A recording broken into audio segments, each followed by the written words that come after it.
Everyone.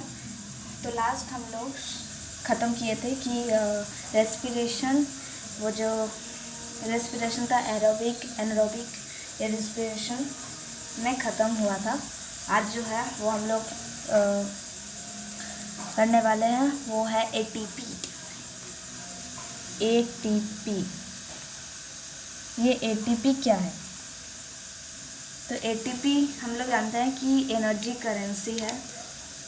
हम लोग सभी जानते हैं कि ये क्या करता है, एनर्जी को स्टोर करता है, इसलिए इसको एनर्जी करेंसी कहा जाता है। अब ये एनर्जी करेंसी किसका किसका होता है, एटीपी किसका किसका होता है?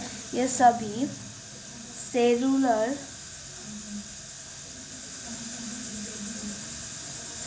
रेस्पिरेशन जो करते हैं उनके लिए होता है। और इस प्रोसेस में क्या क्या होता है वो आज हम लोग देखेंगे। तो फर्स्ट तो इस प्रोसेस में मतलब ये जो एनर्जी स्टोर करता है उसका भी एक प्रोसेस है। हाँ, तो एनर्जी जो हम लोग रिलीज़ करते हैं, जैसे हम लोग कार्बन डाइऑक्साइड रिलीज़ करते हैं, वैसे ही एनर्जी भी हम लोग रिलीज़ करते हैं बाय डूइंग सम वर्क और एग्जॉस्टिंग सम, रिमूविंग सम वेस्ट। ये सब करके हम लोग क्या करते हैं, एनर्जी रिलीज़ करते हैं। अब ये एनर्जी जो रिलीज होता है रेस्पिरेशन के टाइम, तब क्या होता है, एटीपी जो है इसका मॉलिक्यूल्स जो है क्या होता है, एडीपी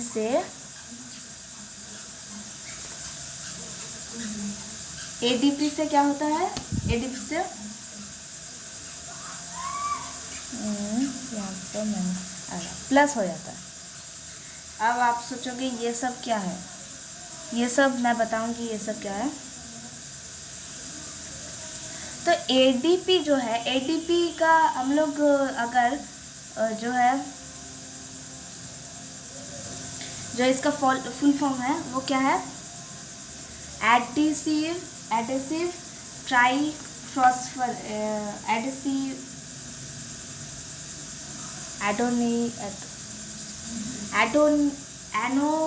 एनोसिस ट्राईफॉस्फरस। तो एनोसिस ट्राईफॉस्फरस, फॉस्फरस ये मतलब फॉस्फरेट है। तो ये क्या होता है, ये जब रिलीज होता है हम लोगों का एनर्जी, तब ये ड्यूरिंग रेस्पिरेशन के समय ये डिवाइड हो जाता है 2 पार्ट्स में। क्या? एडोनोसिस डाईफॉस्फरेट, ये डाई है, डी मतलब 2 और ट्राई मतलब हम लोग जानते हैं 3 और डाई मतलब जानते हैं 2। बहुत बारी सुने ये वर्ड। तो ये क्या होता है, जब एनर्जी रिलीज होता है तब ये कन्वर्ट हो जाता है 2 फॉर्म में। क्या? एक एडोनोसिस डाईफॉस्फरस और प्लस फॉस्फरस। अब होता है बहुत अच्छा। अब क्या होता है, अब यहाँ पर ये वाला जो है वो है फॉस्फोरस जो हम लोग कहते हैं, और ये एनर्जी जब रिलीज होता है, ठीक है, एनर्जी जब रिलीज होता है तब ये होता है। अब जब हम लोग डाइजेशन करते हैं, हम लोग देखे हैं कि जब हम लोग डाइजेशन करते हैं तो डाइजेस्ट सेलुलर मतलब ऑक्सीजन आता है डाइजेस्ट करने के लिए, किसके साथ मैच होता है, C6H12O6। मतलब अगर जब ऑक्सीजन आता है तब जो है हम लोगों का खाना वो ग्लूकोज में टूट जाता है, ब्रेक डाउन हो जाता है। अब जब ये ब्रेक डाउन हो जाता है तो हम लोग इसका जो है फॉर्मूला जानते हैं, प्लस अगर ऑक्सीजन हुआ तो हम लोगों का क्या फॉर्म हो जाएगा, ये वाला पहले के वीडियो में मैंने बताया था, ये फॉर्म हो जाएगा carbon dioxide plus water plus energy. अब एडोनेसिस जो है वो है ए, हम लोग जानते हैं एडोनेसिस। अब क्या होगा, एडोनेसिस ट्राइफॉस्फरस मतलब 3 तो फॉस्फोरस प्लस करके ये बना है ATP, और एडोनेसिस डाइफॉस्फरस का मतलब एडोनेसिस के साथ 2 फॉस्फोरस है। अब ये जो एनर्जी है वो कहाँ चला जाता है, माइटोकॉन्ड्रिया में, माइटोकॉन्ड्रिया में चला जाता है, स्टोर हो जाता है। अब ये स्टोर हो रहा है, तब क्या हो जाता है, ये जो एनर्जी होता है वो ATP के फॉर्म में ही रहता है माइटोकॉन्ड्रिया में। पर जब वो स्टोर हो जाता है फिर क्या हो जाता है, जब मतलब ये तो एनर्जी क्या हो रहा है, एनर्जी देखो, जब डाइजेशन होता है, डाइजेशन में ऑक्सीजन तो काम आता ही है, तो ऑक्सीजन जब काम आता है तो उससे एनर्जी एक मिलता है। जब हम लोग क्यों खाते हैं, एनर्जी के लिए, इसी के लिए, तो एनर्जी क्या होता है, स्टोर हो जाता है।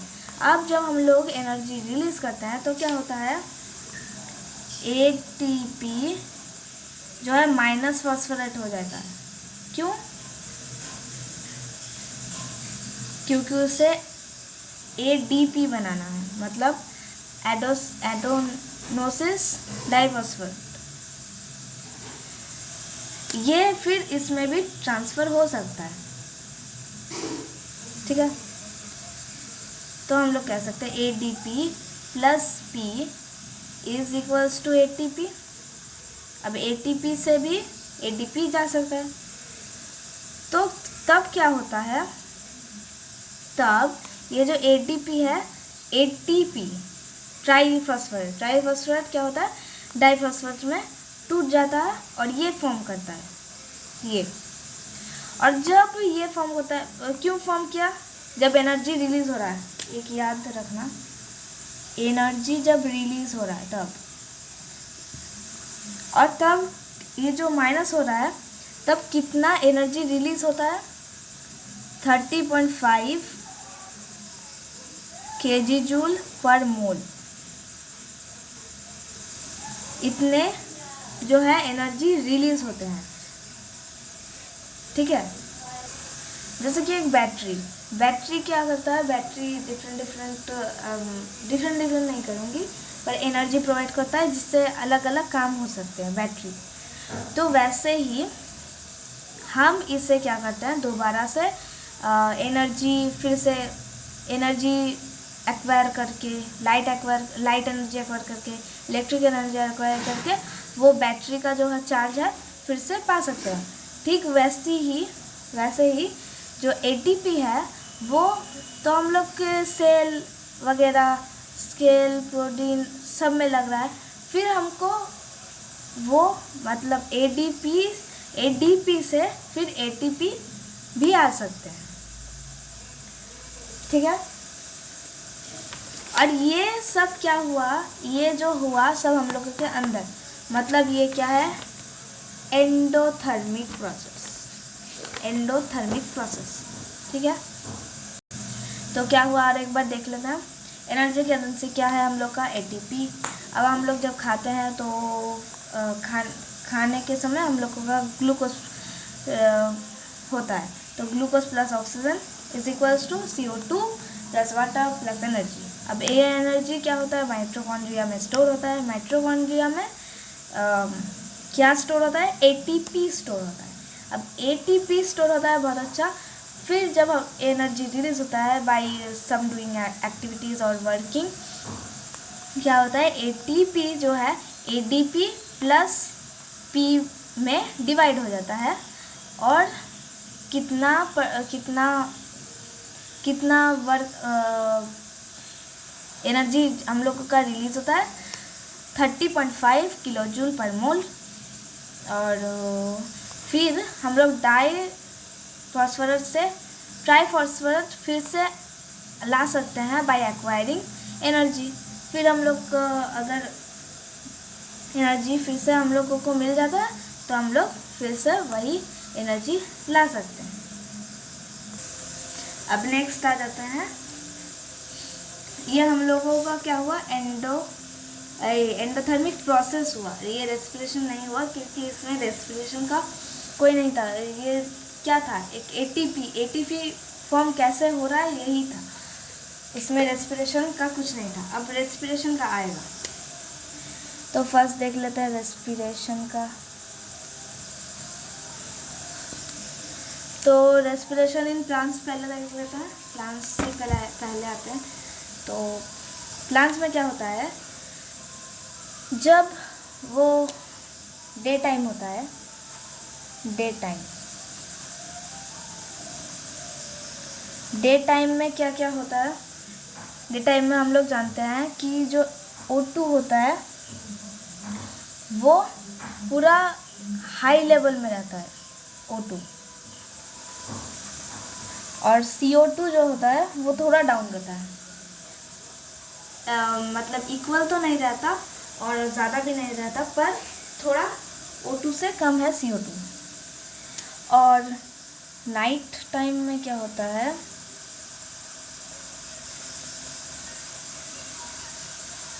O2 डाउन रहता है और CO2 हाई रहता है।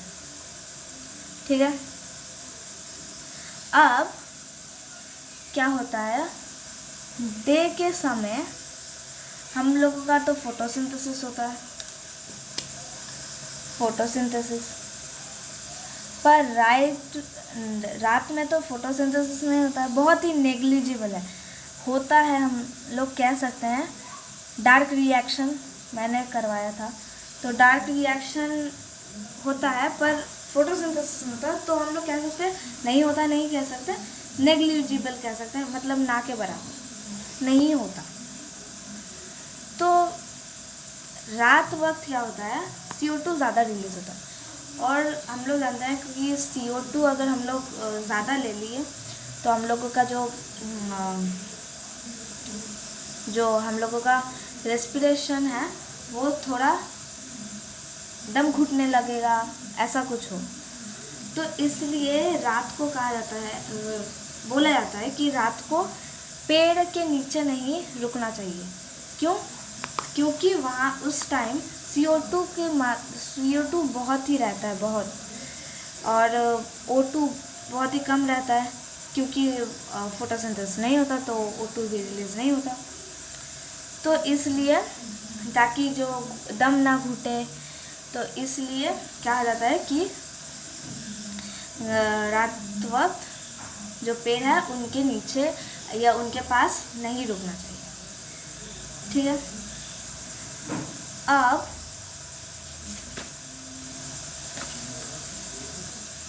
अब देखते हैं ट्रांसपोर्टेशन। मैंने ह्यूमन वाला करवा दिया था पिछले वीडियो में, देख लेना, एक बार चेक कर लेना। डिस्क्रिप्शन बॉक्स में प्लेलिस्ट भी मैंने पूरा प्लेलिस्ट दे के रखी हूँ, देख लेना। और रेस्पिरेशन नहीं है अभी है हम लोगों का ट्रांसपोर्टेशन।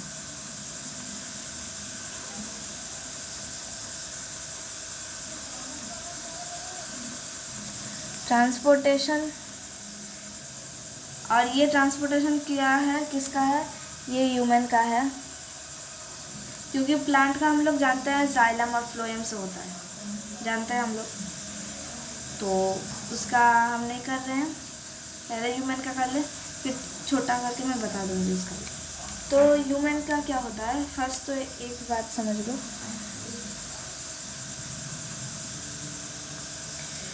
आप सोच रहे हो कि ये सब क्या है, तो मैं बताऊँगी। अब देखो, तो ट्रांसपोर्टेशन जो है वो क्या, ट्रांसपोर्टेशन फ्लूइड क्या है, ब्लड है। फ्लूइड अगर कहेगा मतलब लिक्विड टाइप सब्सटेंस, तो वो है ब्लड। वही ट्रांसपोर्ट होता है हम लोग का हर एक पार्ट में, बॉडी का हर एक पार्ट में। तो ये जो ब्लड है ये क्या क्या कैरी करता है, ये क्या क्या ट्रांसपोर्ट करता है, O2 ट्रांसपोर्ट करता है, CO2 ट्रांसपोर्ट करता है, और कभी कभी वेस्ट भी ट्रांसपोर्ट करता है, कभी कभी नहीं करता है। ये क्या करता है, ये सब किसका काम है, ब्लड का। क्योंकि ब्लड जो है ट्रांसपोर्टिंग फ्लूइड है, ये जहाँ का ही बॉडी के पार्ट्स में जा सकता है। अब देखो ये सोच लो तुम्हारा हार्ट है, हार्ट, तो ये जो है ये है लेफ्ट एट्रियम। अब देखो तुम लोग सोचोगे कि ये राइट है क्योंकि ये वाला मेरा राइट हैंड है, तो वैसे मत सोचना। अगर तुम घूम जाओगे तो ये हाथ इधर आ जाएगा और ये लेफ्ट हाथ इधर आ जाएगा। तो लेफ्ट किधर हुआ? इधर। राइट किधर हुआ? इधर। अभी मैं राइट लिख रही हूँ, तो ये राइट है। ये सब क्या है मैं सब बताऊंगी, पहले लिख लेते हैं। अब देखो आप कह रही हूँ तो ए देख रहे हो शायद, LA या RA ये सब क्या है? तो LA जो है वो है लेफ्ट एट्रियम, ऊपर के पार्ट को कहा जाता है एट्रियम, या कह सकते हैं, या एट्रियम क्या जा सकता है, या आर्टिकल याद करने की जरूरत भी, यही याद रखना, या एट्रिया भी कहा जाता है, एट्रिया स्पेलिंग एट्रियम ही लिखना। तो ये एट्रियम, एट्रिया कहा जाता है, और एक कहा जाता है वेंट्रिकल। फिर वेंट्रिकल बहुत ही कम लिखा जाता है, एट्रियम बहुत ही ज़्यादा लिखा जाता है। फिर आता है RV और LV क्या है? यह है वेंट्रिकल। तो टू पार्ट्स में डिवाइडेड है अगर कहा जाए तो। एक है लेफ्ट एट्रियम, लेफ्ट वेंट्रिकल, नीचे वाले साइड को वेंट्रिकल, ऊपर वाले साइड को एट्रियम। अब मैं एक फोटो दिखा रही हूँ। अब देखा हम लोग का हार्ट जो है बन गया, सिर्फ एक बॉर्डर देना बाकी है तो बन जाएगा।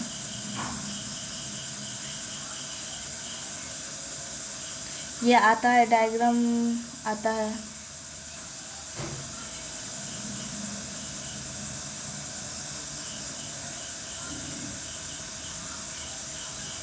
अब देखो दिख रहा होगा, हाँ। अब देखो क्या होता है, मैं इंसर्ट में भी फिर एक बार दिखा दूंगी। तो पहले देख लो कि पहले जो है ये ऊपर वाले पार्ट को कहा जाता है, इस वाले पार्ट को मैं शेड कर दूंगी, जहाँ जहाँ बोलूँगी मैं वहाँ शेड कर दूँगी। इसको कहा जाता है एट्रियम, और ये किस साइड में है? राइट साइड में, तो ये राइट एट्रियम। यहाँ टाइप वाले को कहा जाता है लेफ्ट एट्रियम। नीचे नीचे लेफ्ट वेंट्रिकल, लेफ्ट नहीं राइट वेंट्रिकल हुआ। अब देखेंगे क्या होता है। अब देखो ऊपर साइड में थोड़े ब्रांचेस जैसे दिख रहे हैं। तो ये फर्स्ट वाला देखो यहाँ पर, ये वाला क्या है? यहाँ पर भी एक चीज़ है, मतलब यहाँ पर भी एक टाइप ऑफ खुला है मुंह, मतलब जैसे कि जैसे नदी एक पार हो रहा है वैसे। तो ये क्या है? ये है वेना कावा,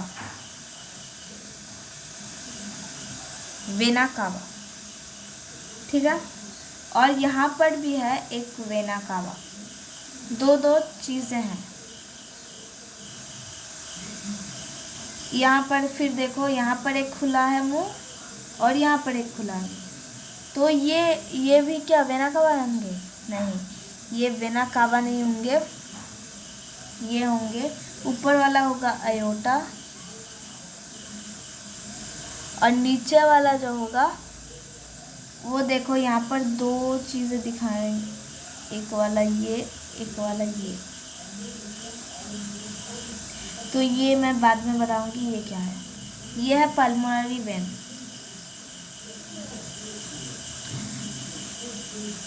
अब हम लोगों का हो गया।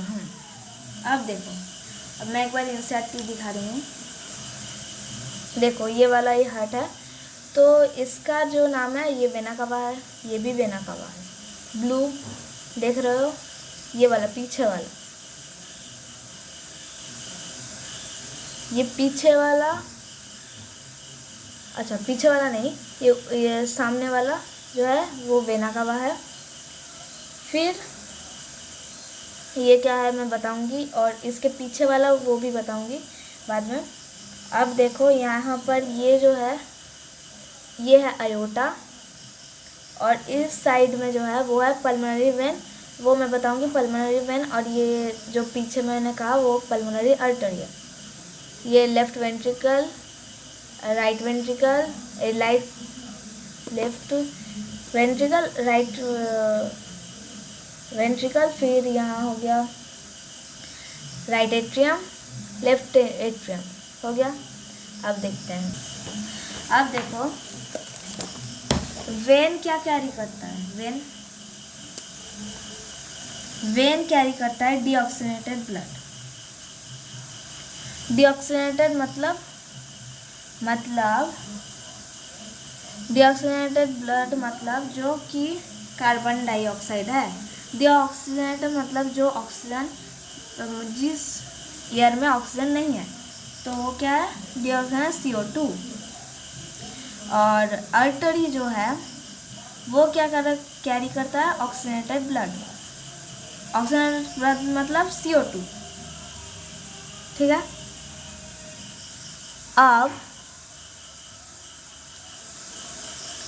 अब देखो एक बार मैं फिर ला रही हूँ। देखो यहाँ पर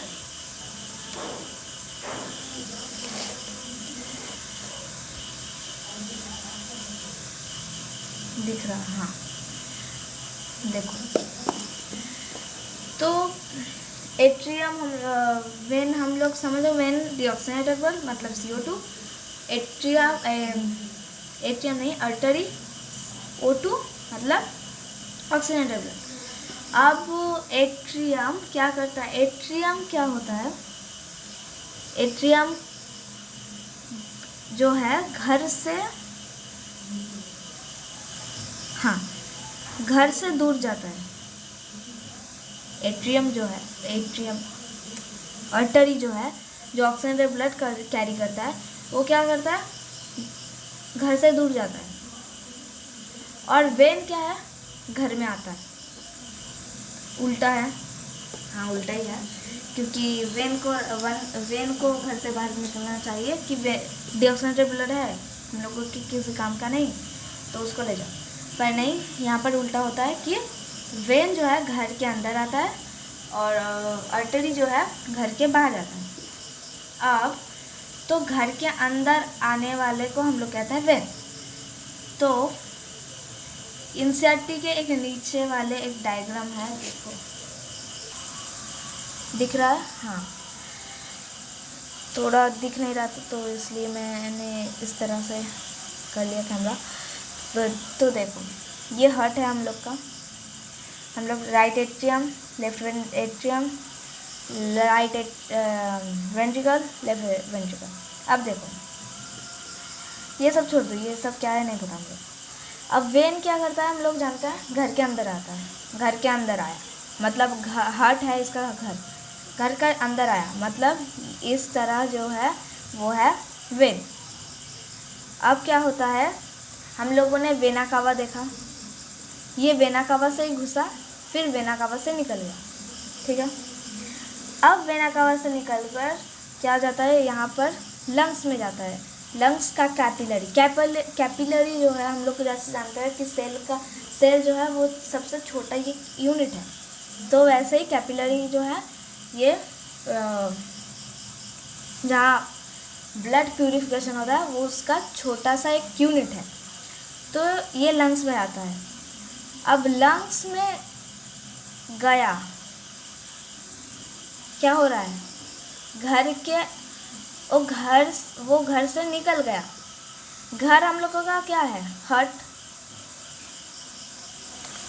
हट है हम लोगों का घर। तो वो घर से क्या हो गया? निकल गया। मतलब क्या हो गया? अर्टरी। तो इसको कहते हैं हम लोग पल्मोनरी अर्टरी। पल्मोनरी अर्टरी इसको, ये जो डीऑक्सीनेटेड ब्लड ले जा रहा है। आप लोग कहोगे कि अर्टरी तो डीऑक्सीनेटेड ब्लड नहीं ले रहा। हाँ, नहीं ले जाता, पर ये क्या हो रहा है? घर से वो निकल रहा है। निकल के कौन जाता है? अर्टरी। आता है कौन? वेन। अब देखो, फिर एक आदमी घर के अंदर आ गया, तो इसको हम लोग क्या कहेंगे? Pulmonary vein. ये जो लंग्स में जाएगा उसको याद रखना कि पल्मोनरी होगा, पल्मोनरी।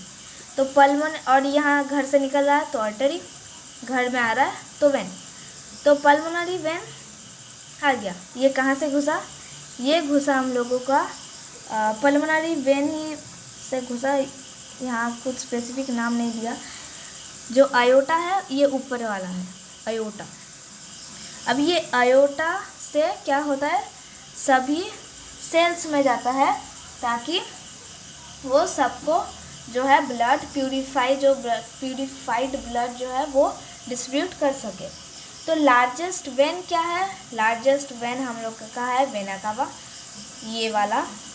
और लार्जेस्ट आर्टरी क्या है? लार्जेस्ट आर्टरी है हम लोग का आयोटा, ये वाला। तो एक बार फिर से देख लेते हैं क्या हुआ। पहले सोच लो क्या बोले, ऑक्सीजनेटेड ब्लड हम लोग ले लिया थ्रू आवर नोस्ट्रिल्स। अब ले लिया, अब वो सेल्स में है। अब ये क्या होगा? वेन कैरी करेगा। वेन क्या करता है? डीऑक्सीजनेटेड ब्लड, तो वो CO2 कैरी करेगा। CO2 कैरी करके क्या करेगा? उसको ऑक्सीजन बनाएगा। कैसे बनाएगा? वेना कावा से घुसेगा, फिर पल्मोनरी आर्टरी से निकल के वो जाएगा लंग्स में। लंग्स में प्यूरिफाई करने के बाद कैपिलरीज जब प्यूरिफाई कर देंगे, कैपिलरीज क्या है? Smallest unit for blood purification कह सकते हैं। तो वहाँ पर जाता है, फिर ब्लड प्यूरिफाई कर देता है, एक्सचेंज कर देता है, वो मतलब कार्बन डाइऑक्साइड को ऑक्सीजन बना देता है। फिर वो आता है किससे? पल्मोनरी वेन से। पल्मोनरी वेन क्या करता है? पल्मोनरी वेन क्या कैरी करता है? ऑक्सीजनेटेड ब्लड करता है, कैरी करता है। फिर वो क्या करता है? आयोटा से बाहर ले जाता है। अब आप लोग सोचोगे कि कोई तो इसको धक्का नहीं दे रहा है, तो क्यों ये मतलब यहाँ से घुस रहा है, फिर यहाँ कैसे जाएगा? मतलब ये तो नीचे चला गया, ऊपर कैसे आएगा? तो वो मैं बता देती हूँ। यहाँ पर देखो, हर्ट क्या हुआ? ये वाला वेना कावा है, तो इस वेना कावा से घुसेगा। हम लोग जानते हैं इस वेना कावा से जब भी घुसेगा ये नीचे तरफ जाएगा। अब नीचे तरफ जब भी जाएगा, राइट वेट्रियम में जब वो हार्ट क्या करता है? पंप करता है। तो पंप जब होता है वो प्रेशर से ऊपर भेज देगा। ऊपर जब भेज देगा ऊपर जब भेज देगा तो पल्मोनरी वेन से पल्मोनरी आर्टरी से निकल के वो चला जाएगा लंग्स में। फिर लंग्स से आके वो किससे घुसेगा? यही पल्मोनरी वेन से घुसेगा। फिर इसको फिर पंप होगा, फिर धक्का मारेगा, ये ऊपर चला जाएगा, आयोटा से निकल कर वो पूरा सेल्स में चला जाएगा। तो आशा करती हूँ पूरा समझ में आ गया होगा। और एक चीज़ देखोगे कि हार्ट में जो है एक सेपरेशन रहता है। मतलब जैसे कि ये राइट एट्रियम है, ये लेफ्ट एट्रियम है, इसके बीच में कुछ गैप रहता है हर वक्त। ये मतलब सभी जो है, सभी के पास नहीं करूँगी, पर कुछ एनिमल्स ऐसे भी हैं, मैमल्स, बर्ड में रहता है, सेपरेट रहता है। फिर आप सोचोगे क्यों रहता है? तो इसलिए रहता है ताकि ऑक्सीजनेटेड ब्लड और डीऑक्सीजनेटेड ब्लड मिक्स ना हो जाए। अगर मिक्स हो जाएगा तो बहुत ही दिक्कत हो जाएगी दोनों को सेपरेट करने में। तो इसलिए मिक्स ना हो, इसलिए क्या किया गया है, जो इन दोनों के बीच में सेपरेट मतलब कुछ गैप है। अब ये सेपरेशन क्या करता है, ये सेपरेशन जब हम लोग का हार्ट पंप करता है तो ये क्या करता है, बहुत ही हाई अमाउंट ऑफ सप्लाई मतलब high amount of oxygen supply करता है हम लोगों को, ताकि हम लोग जो है एनर्जी यूज़ कर सकें, मेंटेन कर सकते हैं, फिर यूज़ कर सकते हैं। तो इसीलिए ये जो सेपरेशन है ये हम लोगों की बहुत ही बहुत ही इम्पोर्टेंट है। अब कुछ एम्फीबियन, कुछ रेप्टाइल है जिनके पास 3 थ्रोट चेम्बर्स हैं, 3। हम लोगों के हार्ट में 4 चेम्बर्स हैं, उनके हार्ट में 3 चेम्बर्स हैं। और उनमें क्या होता है, उनमें कुछ अमाउंट ऑफ डीऑक्सीजनेटेड और ऑक्सीजनेटेड मिक्स हो जाता है, पर उससे कुछ इफेक्ट नहीं होता। अब फिश का सोचो, फिश का 2 ही चेम्बर है हार्ट में, मतलब समझ लो एक ही हार्ट है, तो उसमें 2 चेम्बर्स हैं, ठीक है। अब 2 चेम्बर्स क्या होता है, उसमें क्या होता है, वो गिल्स से ऑक्सीजनेटेड ब्लड लेता है, और वो ऑक्सीजनेटेड ब्लड जब हार्ट में जाता है वो फिर से पंप करके डायरेक्टली वो बॉडी से निकाल ही देता है, मतलब निकाल नहीं देता, मतलब जैसे कि गिल से गया ऑक्सीजनेटेड ब्लड, फिर हार्ट में गया। अब हार्ट से क्या होता है, हार्ट में डायरेक्टली वो रेस्ट ऑफ द बॉडी में चला जाता है, और उसको जो है ट्रांसपोर्ट करने की ज़रूरत नहीं होती। तो इसको कहा जाता है 1 साइकिल पैसेज, ये जो फिश का जैसा है 1 साइकिल पैसेज। तो 1 साइकिल पैसेज क्यों, क्योंकि एक ही बार में हम लोग डीऑक्सीजनेटेड ऑक्सीजनेटेड सभी को मिल जा रहा है। पर हम लोगों का जैसे कि ह्यूमन का क्या हो रहा है, हम लोगों का 2 बार ट्वाइस जो है घूमना पड़ता है। हम लोग सोचोगे क्यों, पहले वो सेल में गया, फिर उसके घर में गया जो कि है हार्ट के बाद वो गया फिर लंग्स में, फिर लंग्स से आया, फिर गया सेल्स में। तो कितना बार घूमा, एक बार सेल से गया हार्ट में, हार्ट से गया लंग्स में, तो कितना बार घूमा, 2 बार। तो ये पूरा साइकिल है, मतलब जैसे कि सेल का सोच लो एक साइकिल पूरा, लंग्स का सोच लो एक साइकिल, तो कितना साइकिल होगा, 2 बार। तो ट्वाइस सर्कुलेशन हो रहा है, इसलिए हम लोग उसको कहेंगे डबल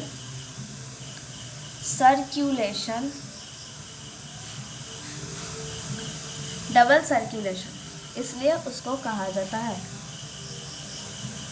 ठीक है।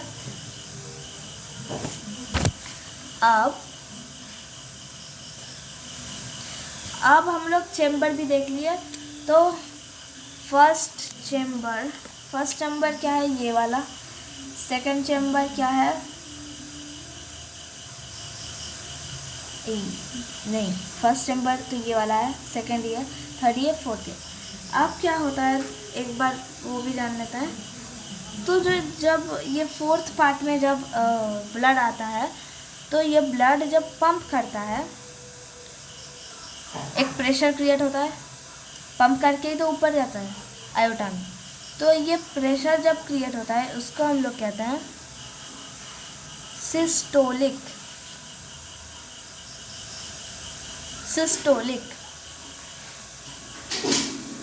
सिस्टोलिक का मतलब है कॉन्ट्रैक्शन।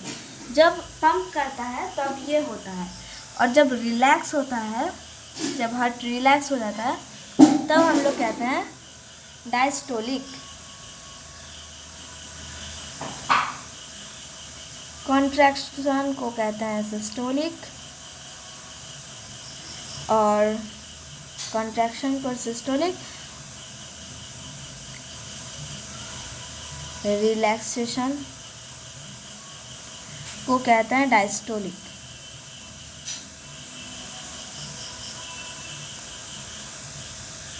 ठीक ठीक है। ये क्या करता है, क्या प्रेशर के मतलब ब्लड को जो है प्रेशर देता है, ऊपर जाओ नीचे जाओ ये। और डायस्टोलिक में क्या होता है, ब्लड जो है नॉर्मल रेट में आ जाता है, पर जब कंट्रैक्शन होता है मतलब जब प्रेशर देता है कि ऊपर जाओ, तब थोड़ा जो है हेड का प्रेशर बढ़ जाता है।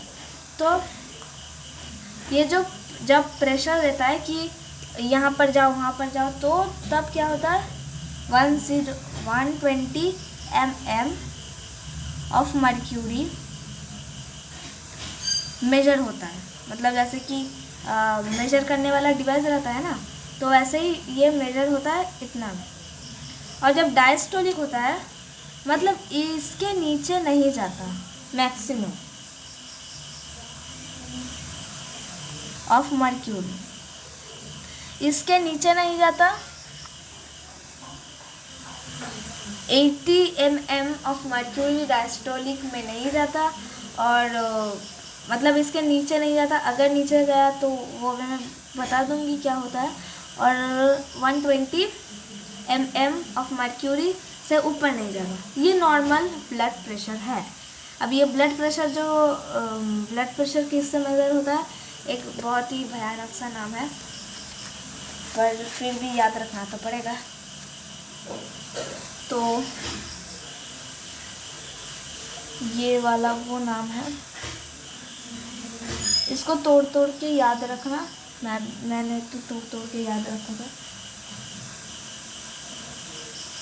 साइफाइक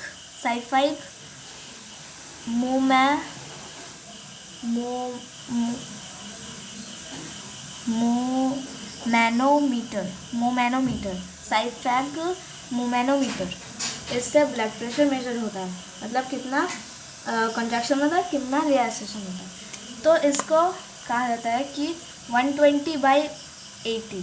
ये देखना, अगर कोई प्रेशर नापने गया हो तो बोलता है कि ऊपर इतना है नीचे इतना है। इसी के लिए कहता है कि ऊपर अगर इससे बढ़ गया और इससे भी बढ़ गया तो क्या होता है, तो हम लोगों का अगर हाई हो गया प्रेशर तो हो जाता है हम लोग का हाइपरटेंशन, उसको कहते हैं। और अगर इससे कम दिया तो उसको हम लोग लो प्रेशर जिसको कहते हैं वही है। और अगर हाई हो गया तो हाई प्रेशर या हाइपरटेंशन ये भी कहा जाता है। नॉर्मल जो है इतना में ही रहता है। ठीक है, अब यही तो वीडियो, और बाकी का पार्ट वो मैं नेक्स्ट वीडियो में बता दूँगी। और जो नेक्स्ट वीडियो बनाऊँगी वो लास्ट पार्ट होगा, वही लास्ट पार्ट होगा। Thank you for watching. अच्छी लगे हो तो लाइक कर देना, नहीं तो छोड़ दो। समझ में आया वही काफ़ी है। ठीक है, बाय बाय।